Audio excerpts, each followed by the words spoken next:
আসসালামু আলাইকুম রহমতুল্লাহি ওবারাকাতুহু। সম্মানিত দর্শক, জনাব তারেক রহমান সাহেব ডিসেম্বর মাসের 25 তারিখে বাংলাদেশে আসবেন, এটি হলো খবর।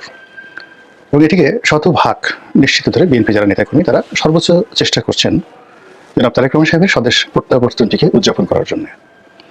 এখন এই সময়টিতে তারেক রহমান সাহেবের দেশে ফেরা কতটা উচিত, কতটা অনুচিত, বা তিনি এতদিন কেন এলেন না, এখন কেন এলেন, এবং তার এই আশার যে পরিণতি সেটি কি ঘটতে যাচ্ছে, এই বিষয়গুলো নিয়ে আমার মস্তিষ্কে যে চিন্তাগুলো নাড়া দিচ্ছে, অথবা আমি রাজনীতি যতটুকু বুঝি, কোনো রকম পূর্ব প্রস্তুতি ছাড়াই আমার হৃদয় থেকে যে কথাগুলো এই মুহূর্তে উৎসরিত হবে সেটা হলো আমার চিন্তা চেতনা এবং আমার প্রজ্ঞার ফলাফল।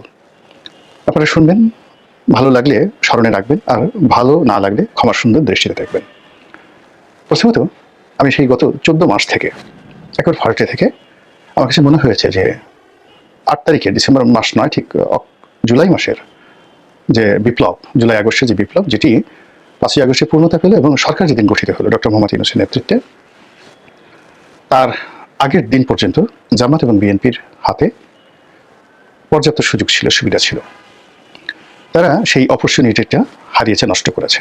অর্থাৎ আগস্টের 5 তারিখ, 6 তারিখ, 7 তারিখ, 8 তারিখ বিএনপি এবং জামাতের যা করণীয় ছিল সেটি তারা করেনি। ক্যান্টনমেন্টে জামাতের আমির গিয়েছেন, বিএনপি মহাসচিব গিয়েছেন, অন্যান্য নেতৃবৃন্দ গিয়েছেন।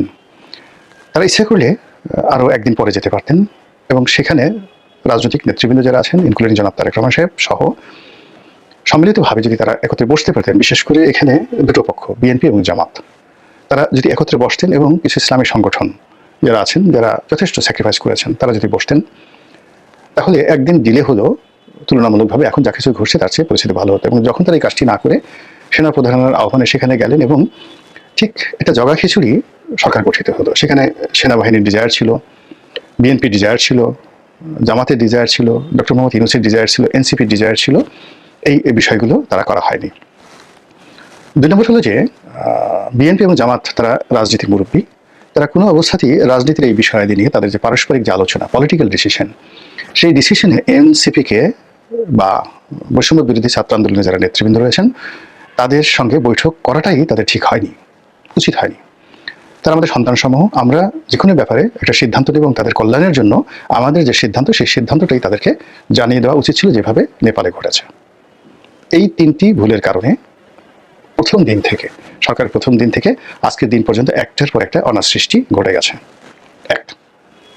এবং এই কথাগুলো দেখবেন যে আমার একটা কনসিস্টেন্সি রয়েছে, ধারাবাহিকতা রয়েছে।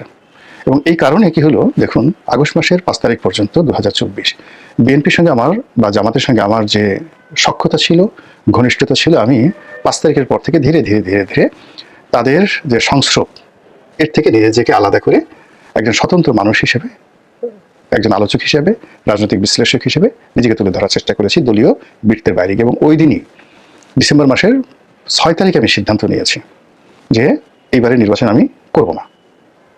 বোঝার চেষ্টা করুন। কাজে আমি যে কথাগুলো বলছি সেই কথাগুলো ঠিক একই কথা কিন্তু আমি সেই 2014 সনে যখন নির্বাচন হলো তখন থেকে আওয়ামী লীগকে বলে আসছিলাম।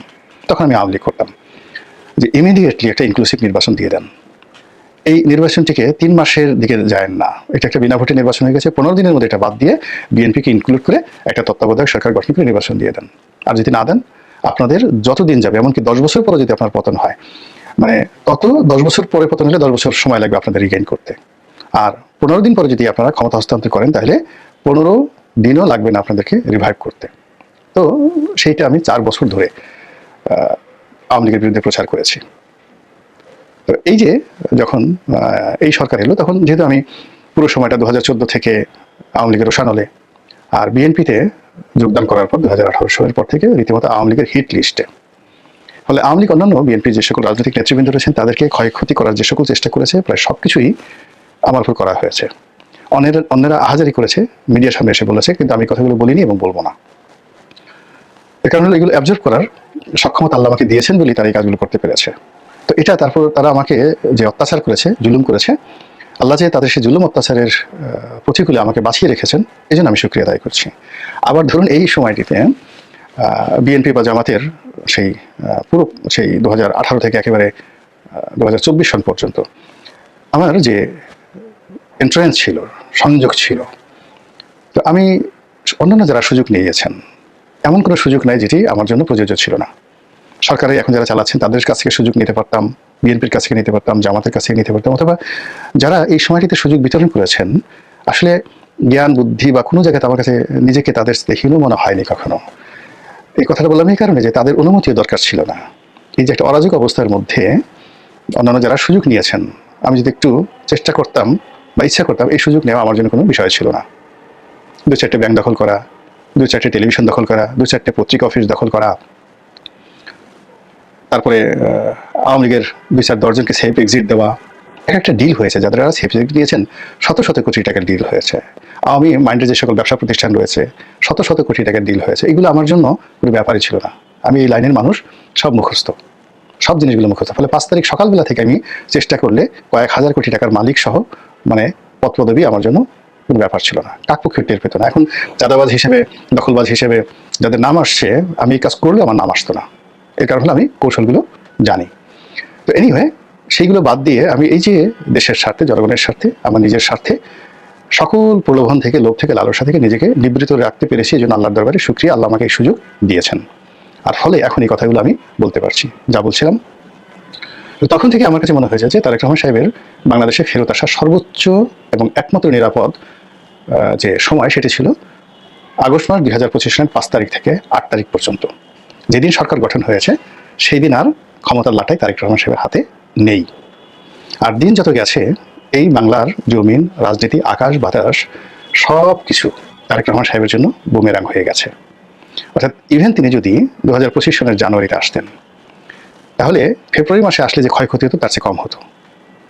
আর এখন যে আসছেন, মানে তার চেয়ে 100 ভাগের 1 ভাগ ক্ষয়ক্ষতি হতো যদি তিনি সে আরও 6 মাস আগে আসতেন। ফলে তার যে ঝুঁকিটি, এই মুহূর্তে দেশে ফেরার যে ঝুঁকিটি, এটি একটি মানুষের জীবনের সর্বোচ্চ। এসে তার ঝুঁকি থাকে না। তার দলের জন্য ঝুঁকি হলো, মানে এখন দলের সকল কর্মকাণ্ড একটা বিন্দুতে এসে ঠেকে গেছে। No Tarique Rahman, no BNP, no Tarique Rahman, no রাজনীতি, no Tarique Rahman, no election, এমন একটা পর্যায়ে চলে গেছে। ফলে এই যে তার যে দেশে ফেরার যে ঘোষণা এবং এই দেশে ফিরে তার দলকে গুছানোতে তার যে সফলতা, এটার উপরে বিএনপি রাজনীতি অ্যাবসলিউটলি নির্ভর করবে। এখন তিনি এই যে 25 তারিখে আসার যে সিদ্ধান্ত তিনি নিলেন, কেন নিলেন এবং এটার পরিণতি কি হতে পারে, সেই ব্যাপারে আমি যাকে বলা হয় Maulana Abul Kalam Azad, India wins freedom. 3 জানুয়ারি ঢাকায় জামাত মহাসমাবেশ করবে। এখন আমি চ্যালেঞ্জ দিয়ে বলছি, 3 জানুয়ারি তো বেশি দিন না, লিখে রাখেন। 3 জানুয়ারির পর মন্তব্য করেন বা মেসেজ দিন।